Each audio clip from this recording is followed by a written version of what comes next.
Chicos,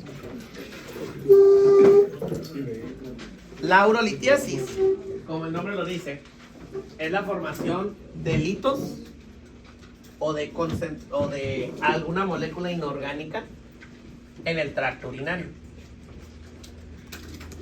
En digestivo, dentro de 6 meses, irónicamente, verán que hay otra patología similar, pero que se da en la vesícula y en sus vías biliares.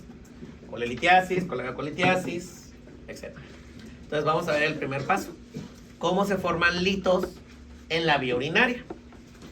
Hay 5 tópicos a tener en cuenta, aunque el único que me interesa, así como muy importante, son los primeros 2.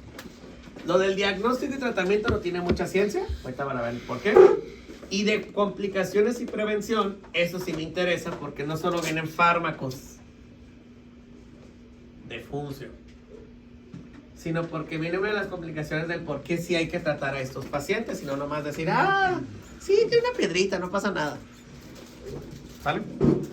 Entonces, causa. Primero, como ya les había dicho, hay varios tipos de litos o de piedras.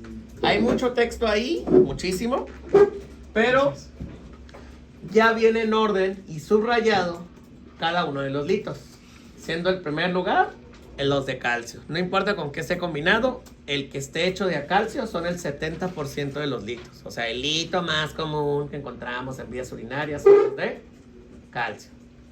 El lito más común son los que están hechos a base de calcio. ¿De acuerdo?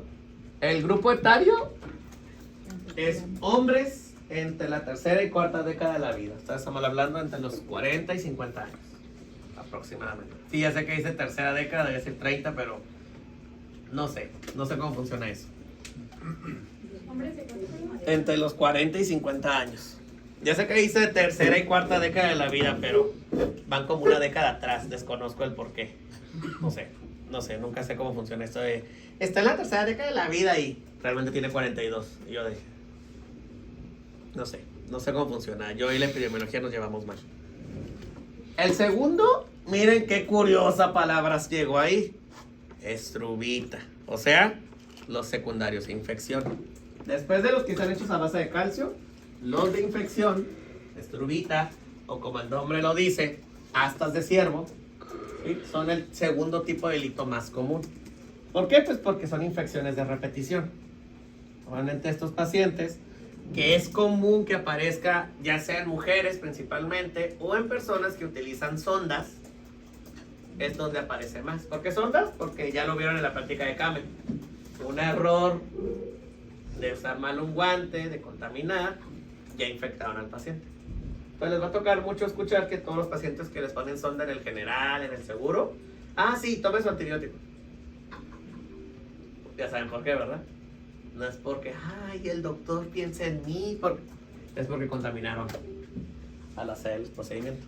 O lo hacen como se les plazca, sin nada de cuidado, y pues ya saben que se infecta. ¿Está bueno? Por eso, aunque parezca exagerado, de todas las que vieron en Kame, esa es la única exagerada que les puedo que justifico. Las demás no tanto, pero esa sí justifico la exageración. Ya luego lo aprenderán a hacer bien. ¿O no? A lo mejor nunca les toca volver a poner una sonda en la vida. De hecho, les puedo ir diciendo, cuando ya sean médicos generales van a poder decir la siguiente frase: enfermera, ponle la sonda. Ponle la sonda. Okay.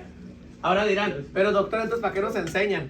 Cuando sean internos, o si alguno de ustedes va a ser cirujano, traumatólogo, urólogo sobre todo, ustedes tienen que poner la sonda. Pues para cuidar al paciente, ¿no? Pero según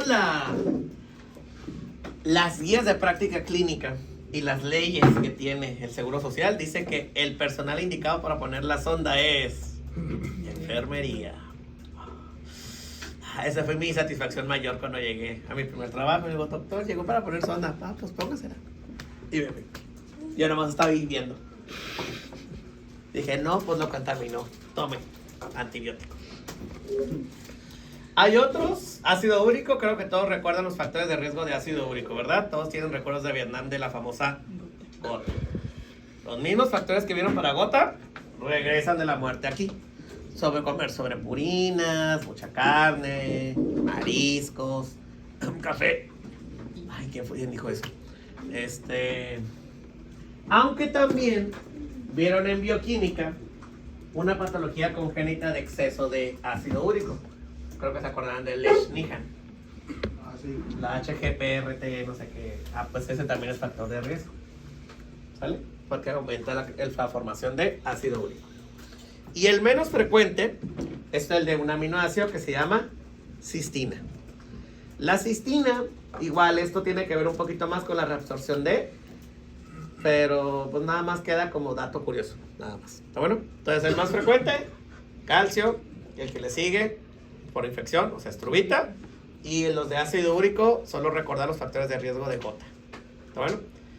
Si tan solo existiera una tabla que nos dijera las causas de esos litos. ¿Se imaginan que a alguien le pusiera acercamiento y viéramos cuáles son las causas de tener litos de calcio, de oxalato? Y que, por ejemplo, viniera una enfermedad muy graciosa de bioquímica incluida. Una que dice acidosis tubular renal distal. ¿Quién habrá visto esa patología? ¿Se imagina que alguien pusiera un caso de acidosis tubular renal distal en el modular? No es broma, no viene en el modular. Pero como imagino que todos tienen tríptico en clínicas,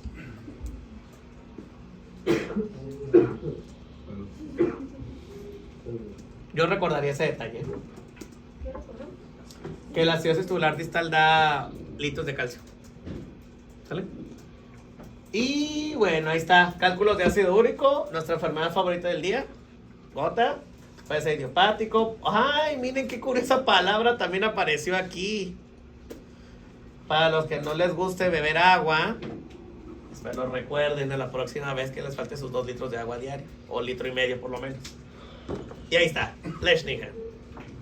¿Sale? O sea que básicamente todo lo que hemos visto en bioquímica este semestre terminó relacionado de una u otra manera con las clases normales del modular. Qué triste, ¿no? Casi pareciera que alguien metódicamente modificó bioquímica para su conveniencia. Casi pareciera. Pero bueno. ¿Qué? Cera no lo traigo. Y lo mismo, ¿no? Las causas, lo mismo que viene ahí. Y fosfato, magnesio, ácido úrico aburrido. Muy aburrido. Puras cosas chafas. Esta tabla que viene aquí resume el por qué y el cómo se hace el diagnóstico. Algunos son por la dieta, por cáncer o congénito. Bueno, está muy aburrido. La siguiente imagen es la misma imagen que le mostré a sus compañeros de Funcio. Esta imagen nos habla de factores de riesgo o moléculas que promueven o inhiben la formación de litos. Vuelvo a repetir. La imagen que están viendo ahí son moléculas que promueven la formación de litos y moléculas que inhiben la formación de litos. Y si ya se fijaron, ahí está tan Horst. Pero hay otras tres palabras que me gustaría que se acordaran. 2 que son parte de la estructura del riñón, que son la nefrocalcina y la uropontina. Creo que nefrocalcina lo dice todo, ¿verdad? Calcina. Calcio. De calcio. Entonces, ¿qué hace la nefrocalcina? ¿Capta? Calcio. Y la uropontina, pues hace lo mismo, pero en vías urinarias. Vías urinarias. Pero hay una palabra curiosita, ¿no? Muy graciosa. Muy extraña. ¿Dónde han escuchado citrato antes, Krebs. Efectivamente, en el famosísimo ciclo de Krebs. Así que sí sirvió de aprender algo el ciclo de Krebs. Citrato es una molécula que evita la formación de litos de oxalato y de fosfato también. Así que, y como dato curioso, existen fármacos de suplemento de citrato. Ahorita se los voy a mencionar. Existen fármacos de suplemento de citrato. Citrato. Pero bueno, tengan en cuenta los promotores y los inhibidores, chicos. ¿Está bueno? Puede que alguno de esos sea pregunta de examen. Mi ojo. Bueno. Ahora, en cuanto a la morfología, y que casi siempre son unilaterales, quiero que vean los siguientes cortes. Esto nada más es por curiosidad. El de acá arriba es un lito de ácido úrico. De hecho, si se fijan, parece como una conchita de mar. Este es de cistina. Parece como un mosaico. Este de acá arriba también, este más que nada es de estrubita. Aunque aquí no se ve la forma de... ¿Cómo se llama? De cuernos. Como de cuernos, pero sí parece como de esas rocas que encuentran de grava. Luego tenemos a los de oxalato, parece una bellota. Y finalmente tenemos otra vez a oxalato, que también parece una conchita. Nah. Esto nomás es curiosidad. Es un facto, nada más. Por eso nomás lo dejé como dato. Sí. La bellota. ¿Cuál es el que es? Ajá. Técnicamente el que era de estrubita era el de hasta arriba, el que parece grava. Este. Nada más que no... Pues no salió. Lástima. Fisiopato. Ay, esto de la fisiopato, la neta. Miren, me voy a saltar mucho texto porque dice que para formar un lito ustedes tienen que tener dos factores. O puede haber dos factores. Que el riñón esté mal hecho, que es la teoría anatómica. Es decir, hay una alteración congénita de las formas del riñón que propicia que se acumulen en las vías urinarias o en el mismo riñón. Cuando hablo de alteraciones genéticas, hablo desde el riñón en herradura, riñón en esponja, poliquístico, ectopia, quistes, necrosis, bla, bla, bla, bla. Entonces, tener una malformación congénita del riñón y sus vías urinarias es factor de riesgo para tener litos. ¿Sale? Tener factor de riesgo para litiasis es tener malformaciones congénitas del riñón. Obviamente el más común de esos es el famosísimo riñón en herradura. ¿Sí vieron la imagen del riñón en herradura? No hay tanta bronca entonces. Super. Hay otra teoría que es la que me interesa porque pues, es la que tiene que ver con función, que es la teoría físico-química. La teoría físico-química nos dice que si una molécula, una sal, se acumula en las vías urinarias, siempre va a tender a acumularse y a juntarse. Es como cuando están en el mar. Está la arena, le cae agua y automáticamente se pega. ¿Por qué? Porque como está obligando al agua a que todo se junte para que no se deshaga, se hace una masa más dura. Eso mismo pasa en la vía urinaria. Salud. Si está saliendo mucho sodio y está viniendo con agua, el sodio se va a quedar acumulado en una sola gran masa. Salud. Si viene mucho potasio, se acumula en una sola gran potasio y así sucesivamente. Pues si pasa lo mismo con el calcio, magnesio, fósforo, ácido úrico, lo que ustedes quieran, eso es lo que nos habla la teoría físico-química y es un esquema pedorro que nos ponen aquí. Nos dice que la sobresaturación de un electrolito genera cristales. Un cristal tiene dos sopas.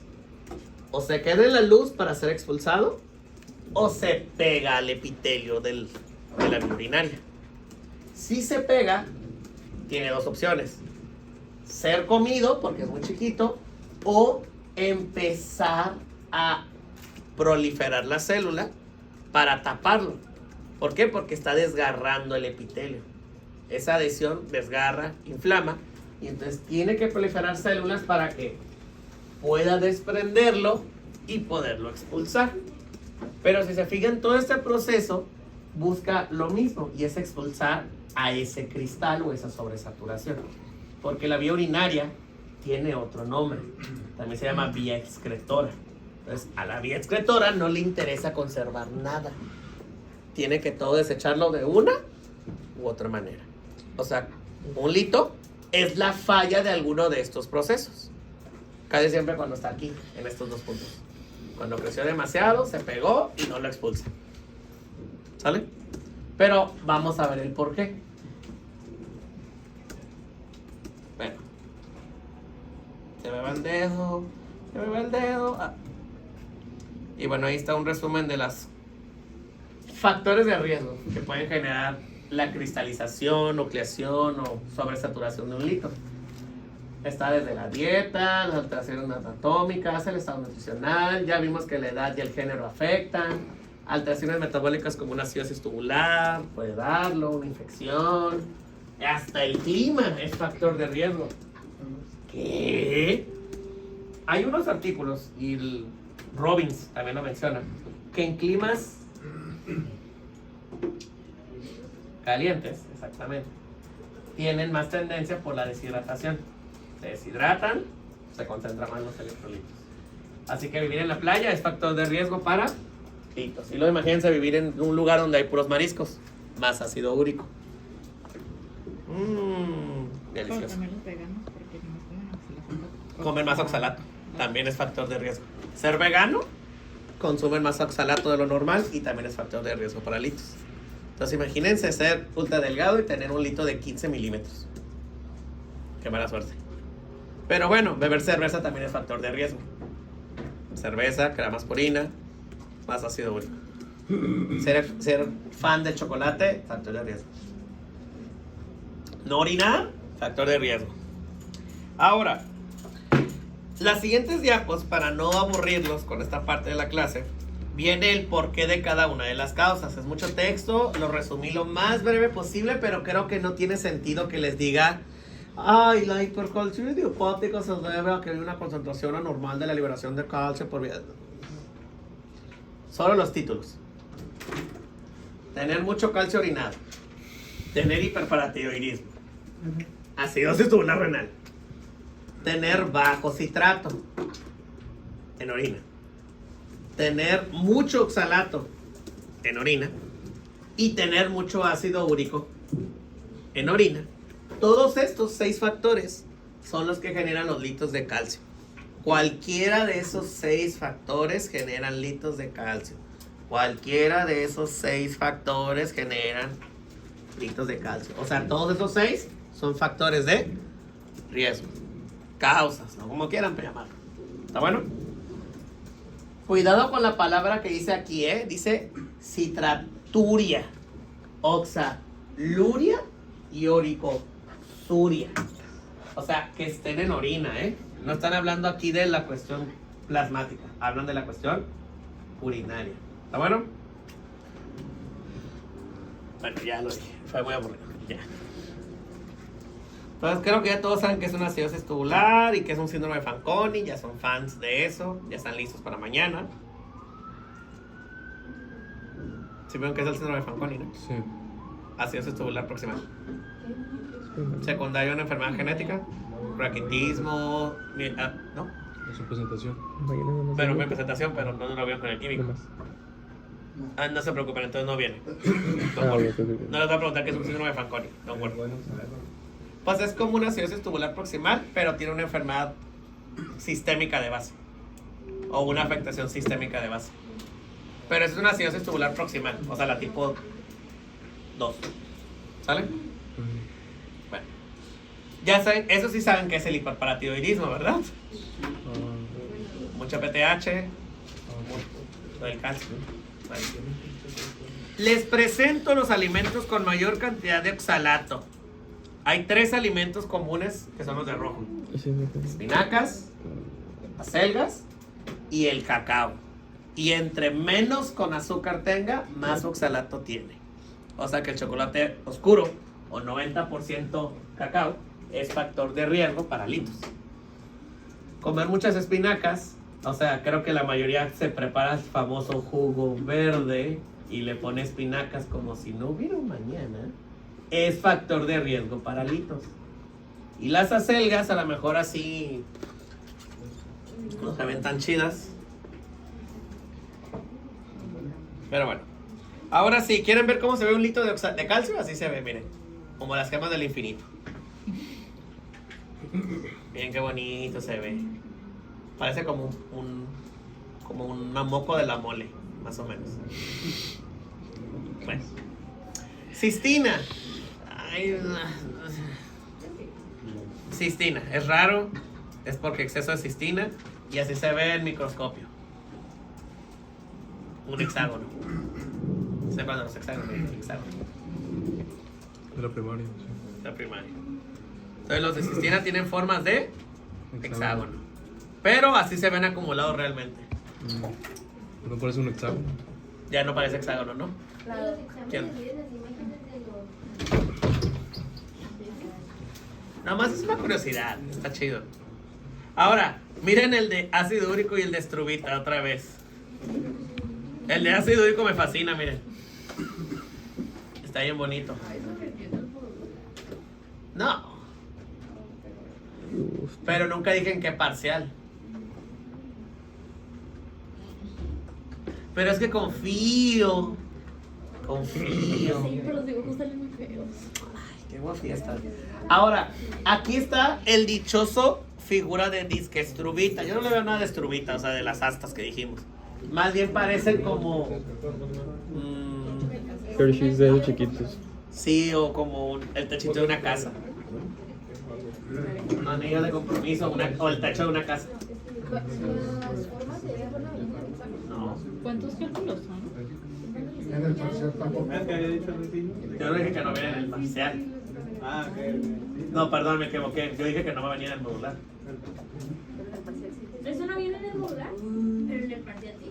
Ahora, confío en que a lo mejor van a preguntar, doctor, ¿nos dejaría poner en esta única ocasión imágenes de eso en nuestro tríptico? No puedo pensar, sí.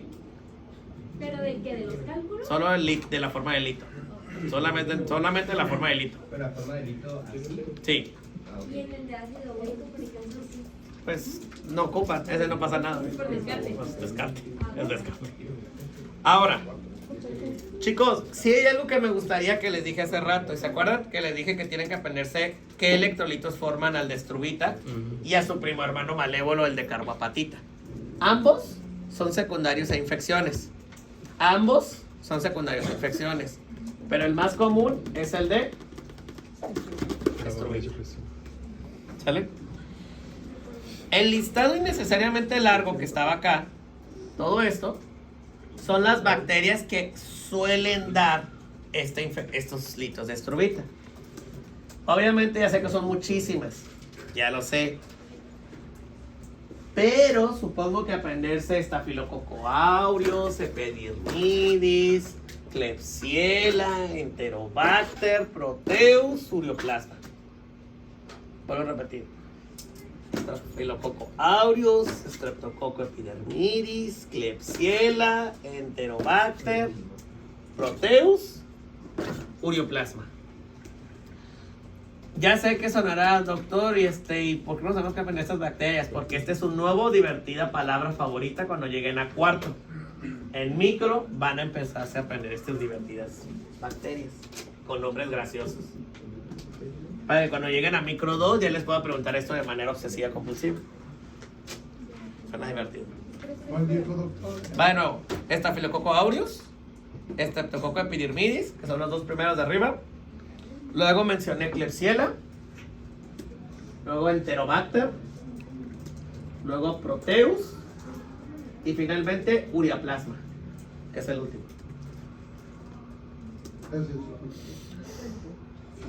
Pero esas bacterias solo forman los dos y solo las estrubita. Ah, cualquiera de los dos.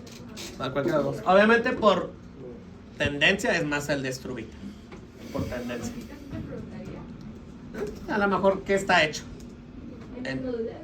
Nah, en el modular no, porque no es común. ¿El de estrubita sí? Sí, ese les dije que es una pregunta obligada. De hecho, se lo dije cuando acabamos el Kahoot. Es una pregunta casi cajón. Es casi como tan evidente como preguntar el mecanismo de acción de los diuréticos. Ya tenemos un reactivo. Espero que sí. Pero no lo va a poner así o no lo va a poner con el campo. Ay, Pues ya les dije mucho que iba a venir, ya de por sí. Ahora, estrubita y carbapatita son los de infecciones. El más común, estrubita. ¿Sale? Bueno. Chicos, última cosa importante, podría decirse. Ya habíamos dicho cuáles son el más común, calcio. Luego, ácido úrico o estrubita y los demás. Pero ahora lo que me interesa es una pregunta muy divertida que hago en el examen. Un lito tiene 4 fases, o necesita de 4 fases para formarse, que son la nucleación, la agregación, la fijación y el crecimiento. 4 fases: nucleación, agregación, fijación y crecimiento. Eso es lo de dónde, Como parte de, pero pues lo bueno es que es un tema compartido, así que también este es mi tema, por eso se los estoy compartiendo. Aunque hay una imagen que me parece más útil para fin de examen. Déjenme ponérselas. Esta. Yo le tomaría foto a esa específica imagen. No, no porque ese es el orden que voy a preguntar en el modular. Puta.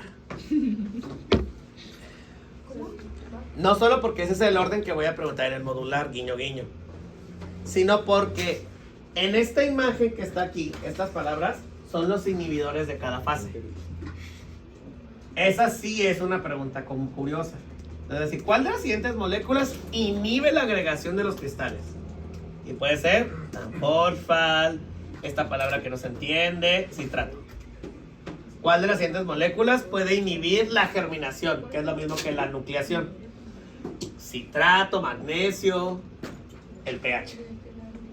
Entonces, estos inhiben cada una de las fases. Estos inhiben a cada una de las fases. ¿Está bueno? Esta imagen es como la que resume todas las etapas. Para no perder mucho el tiempo y no olvidarse, es etapas y sus inhibidores. Etapas y sus inhibidores. Etapas y sus inhibidores. ¿Capisci? Bien. Chicos, ¿vieron el caso clínico ahorita? ¿Por qué vienen los pacientes? Antes de que ponga la siguiente diapo, ¿el riñón duele? No. Exacto. El dolor. Ajá. ¿Y ese dolor quién lo genera? ¿El riñón o la cápsula? Muy bien, muy bien. De hecho, esa es la respuesta correcta. Y esa también es una pregunta importante. Chicos, nunca duele el riñón. Lo que duele es la distensión hacia la cápsula renal. O sea, el que se inflame. El riñón crece y choca con la cápsula. Y al chocar con la cápsula es lo que da el famoso dolor lumbar o tipo cólico. Pero es la distensión de la cápsula. ¿Capisci? El riñón no duele. Lo que duele es la cápsula. ¿Capisci? El riñón no duele. Es la cápsula. El riñón no duele. Es la cápsula. Y ya, pero ya empieza a doler cuando ya están muy avanzados. Exactamente. Por eso, cuando pueden tener muchas piedras, pero si no está inflamado, nunca duele. He ahí el problema. Ese es el verdadero problema de la litiasis. Ahorita todos pueden estar normal y un día se hace un ultrasonido o una tomografía de vías urinarias y a lo mejor tienen 50 litos. Pero como no hay inflamado ni distendido, no duele. ¿Sale? Ahora, el diagnóstico creo que está de más decirles cuál es, ¿verdad? Ah, no es cierto, sí la vamos a ver, es broma. Ya dijimos quiénes son los factores de riesgo. Ay, miren qué curiosa palabra está ahí, ¿no? Muy curiosa palabra. ¿Quién de ustedes se les ha querido? Ay, voy a comprar vitamina C para cuidarme para mis defensas. Jugo de naranja. O voy a tomar 4 jugos de naranja al día para no enfermarme durante el invierno. Cuidado. El sobreconsumo de vitamina C es factor de riesgo para litos también. Porque cambia el pH urinario. Y entre más ácido, más litos. Entre más ácido, más litos. Entre más ácido, más litos. Entre más ácido el pH urinario, más litos.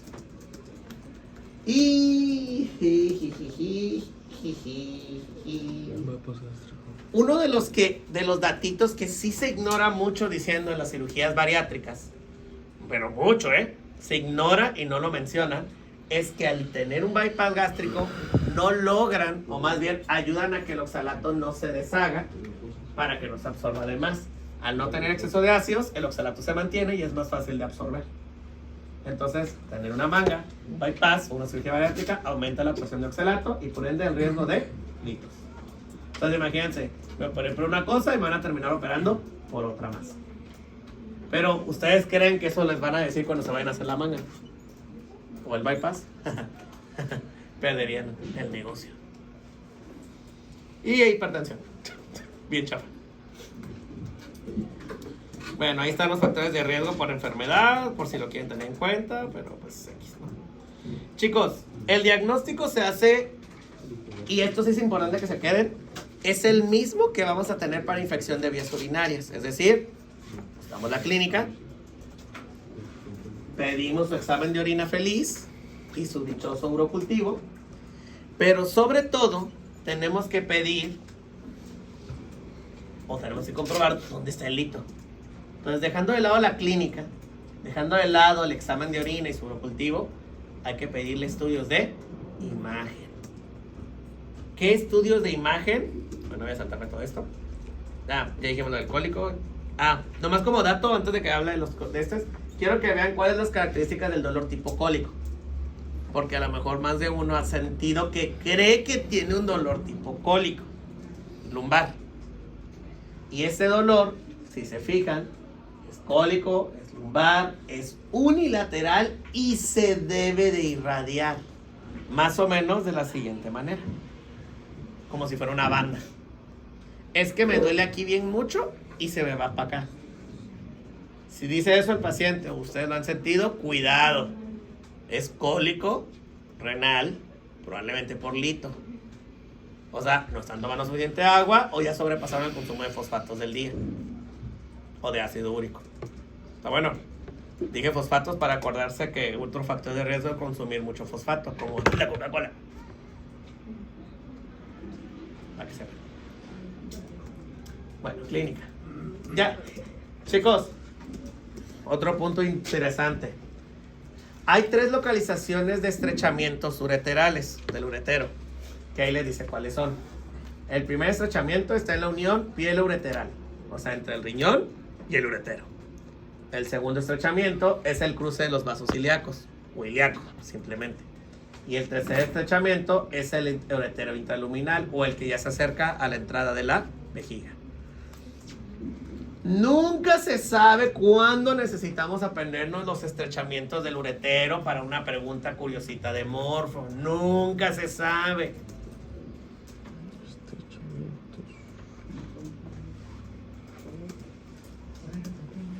Sí, la unión pielo-ureteral es el primer estrechamiento. El cruce de los vasos ilíacos, o ilíaco, es el segundo estrechamiento. Y el intraluminal, o el de la unión con pelvis, es el tercer estrechamiento. O sea, el uretero literalmente tiene unos sitios donde está parcialmente cerrado. Que eso es lo que disminuye el diámetro del uretero. Pero antes de... ¿Alguien se acuerda cuánto es el diámetro habitual de un uretero? De 3 a 5. Es eso, el estrechamiento. Cuando no hay estrechamiento, 5. Y cuando hay estrechamiento, 3. ¿Y cuánto dijimos que era el tamaño del lito que les dije para que se tuviera que pensar si ya lo operamos? De 5 a 10. O sea que si tienes un lito de 5, tiene que pasar por el estrechamiento. ¿Y eso qué hace? Que aumenta la presión. Si aumenta la presión, choca con las cápsulas o la adventicia y entonces duele. Eso es lo que duele cuando están expulsando el lito, entre el estrechamiento y la dilatación. Sí, es ultra doloroso, ¿eh? No les recomiendo que nadie viva esa experiencia. Aparte del dolor cólico, los pacientes con litiasis se acompañan de los siguientes datos: hematuria, náusea y vómito, poliaquiuria, disuria, urgencia, tenesmo, y no todos tienen fiebre, suelen tener febrícula. O sea, no llega a los 37.8 grados o 38 para simplificar, pero tampoco está en una temperatura normal, febrícula. ¿Sale? ¿Sí? Súper. Entonces, podríamos dejarlo de esa manera. Y bueno, ya. Estos son diferenciales. Ahora sí, les dije que ocupaban imagen. Hay varias pruebas de imagen que podemos hacer. En este que están viendo, este es un estudio que ya actualmente ya casi no se hace, que es la urografía excretora o intravenosa. esta es una radiografía donde metemos contraste y podemos ver el colorcito de la pelvisilla y cómo debería de avanzar, ¿cierto? Sí, pero ya veo que del otro lado no se pintó. ¿Por qué creen? Obstruido. O sea, ahora pregúntame por qué ya no se hace esta urografía. Cáncer. Porque se acumula el líquido más o mal y esto generaba alteraciones estructurales y destruía el riñón. Lesión renal para fibras. Pero en cambio tenemos al más divertido y genial. La tomografía es el máximo y divertidísimo estudio, el más específico y sensible de todos los estudios. Ahora, ¿quieren ver cómo se ve? No se preocupen, aquí traigo algunas imágenes feas. No traigo más, pensé que traía más imágenes. Bueno, no se lo pierden, luego les mando una. Ahí tengo una, ¿saben qué? ¿Saben qué? Sí tengo una. Se las voy a mandar. Es que se la mandé al urólogo la otra vez. Eso.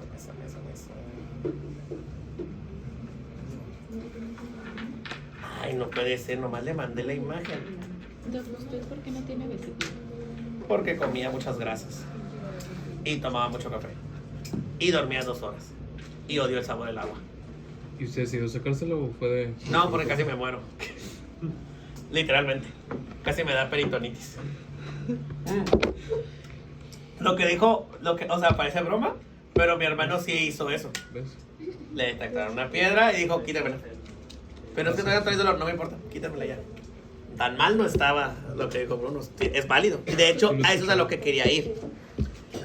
Luego les mando imágenes. Pensé que traía la imagen. Bueno, me voy a saltar esto. Chicos. ¿Cómo salto? Aquí mi hijo también dijo que los de nutrición hacen eso. Sí. Se la quitan. Dice, mira, 20 años ya no tiene vesícula. Chicos, yo creo que me voy a dejar hasta aquí y seguimos siguiendo en la otra clase para no saturarlos. Pero ahí les va. A comparación de la vesícula, que te preguntó Bruno, en el riñón sí tiene forma de cómo expulsarse, porque solamente hay un inicio y un final. ¿Vale? Que eso es lo que vamos a ver como parte del tratamiento. ¿Qué fármacos propician que podamos expulsar una piedra que mida menos de 5 milímetros y no se vaya a atrapar en el expulsamiento? Pero cuando mide más de 5 o 10 específicamente, no hay tratamiento farmacológico que saque la piedra. Y entonces se tiene que operar. Aunque diga el paciente en ese momento, no me duele, es cirugía. No tiene de otra. Y cada día que pase sin operarse esa piedra, puede que A, lesione la vía urinaria y se desangre. B, genere hidronefrosis y muera el riñón. Y de entonces una lesión renal aguda postrenal. O C, explote la vía del urétero, que eso sí puede pasar. Literalmente estalla. Y hacer eso de urgencia no está padre. Bueno, eso me dijo el urólogo la última vez que vivió eso. Dice que las 2 experiencias más terribles es de haber visto cómo reparar un urétero que explotó por una neuropatía destructiva y cáncer de pene.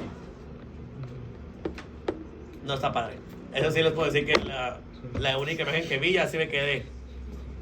No está padre. Es que, nomás para que sepan, no se puede quitar el tejido cancerígeno. Es resección completa. Entonces son 2 detalles horribles. Pero eso ya no tienes. Pero bueno. Conectando, por favor. Sí, de todo ya nos vamos, Sí, pero de una vez. Ahí va, dame un segundo.